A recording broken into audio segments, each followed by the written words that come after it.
There is a very real danger when a woman continues to complain about the work her husband is doing, that this is going to lead to some sense of frustration, eventual anger. Why? Because the husband sees all of this work is done for the wife, whereas the wife sees all of this work has nothing to do with her.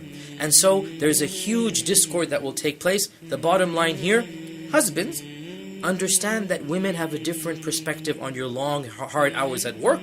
They see it as some type of competition between them and the office place, them and the work schedule.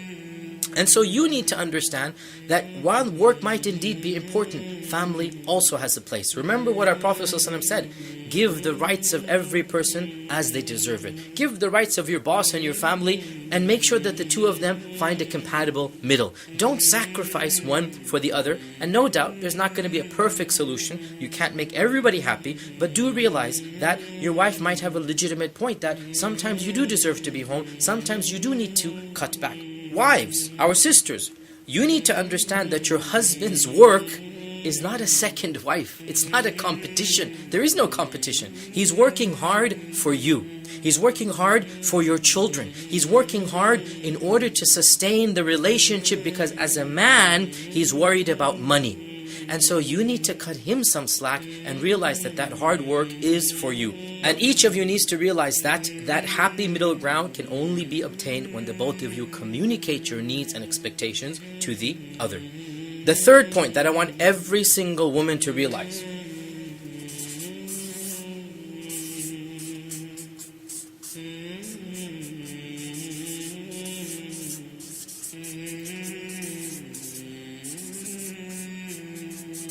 Very simple point. Sex empowers men. Men feel powerful when they're given sexual attention. It's no secret that men are sexual creatures. Everybody knows that. Even in this course, we've been stressing this point over and over again. The number one complaint that husbands have across the globe is that their wives don't give them enough sex. And this is regardless of religion, race, ethnicity, culture.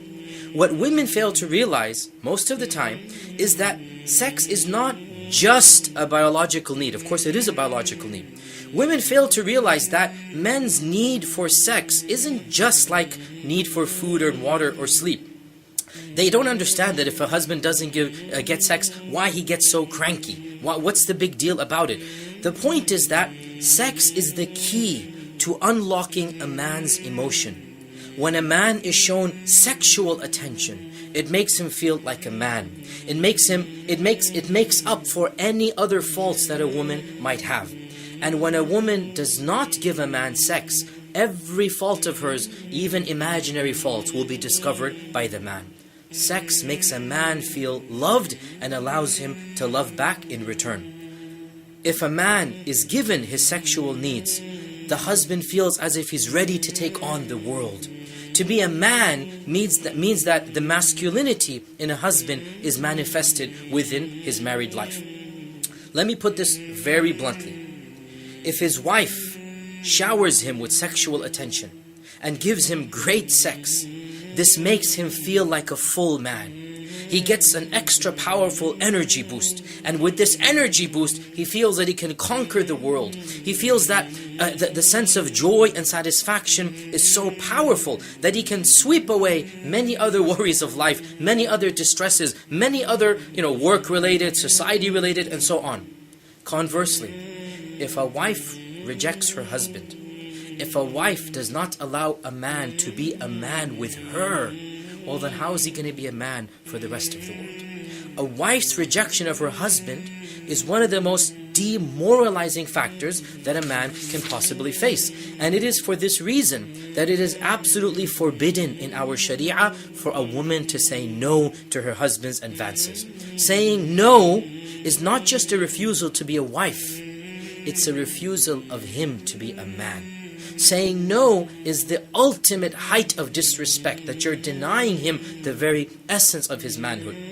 And plenty of men have told me, especially after all of these classes that I've been teaching, that the most painful, demoralizing factor, in fact some of the men that I have interviewed and spoken to clearly suffer from what we would call depression.